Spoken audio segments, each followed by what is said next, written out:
Today I have a pretty simple task that I thought I would show everybody how to do. I'm going to be replacing the battery inside the remote of the key for one of the keys for my 2007 Honda Accord.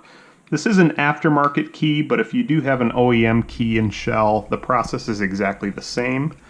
So you just need a new battery. You need a Phillips head screwdriver for this screw right here. And then you may need a small flathead screwdriver for taking the remote apart to replace the battery, but you may not need it. So first I'm just going to go ahead and remove the screw here. Be careful not to strip this because that just makes another problem. Okay. Now over on the left side of the shell there's a little groove right here that you can help. You could get a screwdriver in there if you need to, but usually you can just pry it apart with your fingers. And the shell comes apart like so.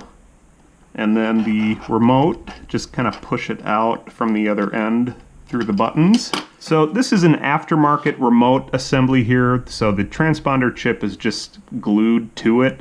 If you have an OEM key, the chip will be in a little separate compartment inside the shell, but since this is an aftermarket setup, it's a little bit different, but that doesn't affect the battery changing process that we're doing today.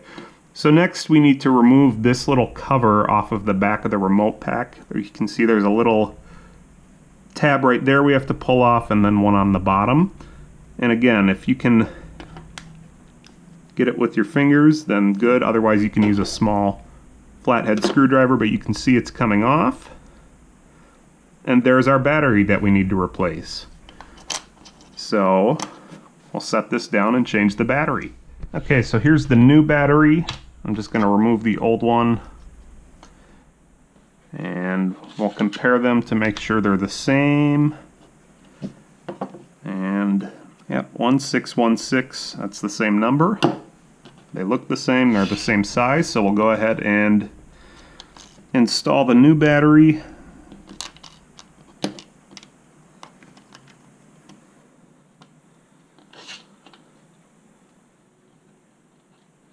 And then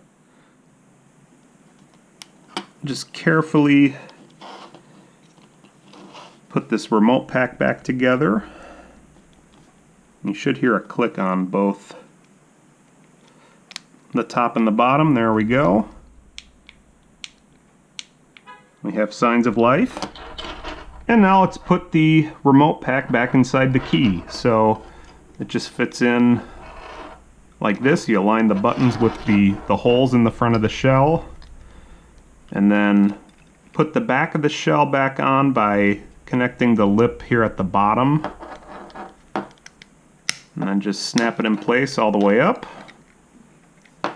And then we'll reinstall our screw here. And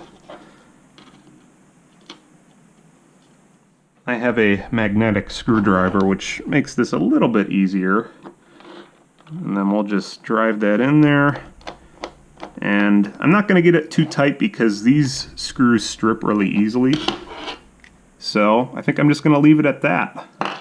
And yep, buttons are working. Alright, the car's sitting out here. It's dark, so you can't really see all that well, but let's give it a try. Yep. Then unlock. Alright, seems to be working just fine.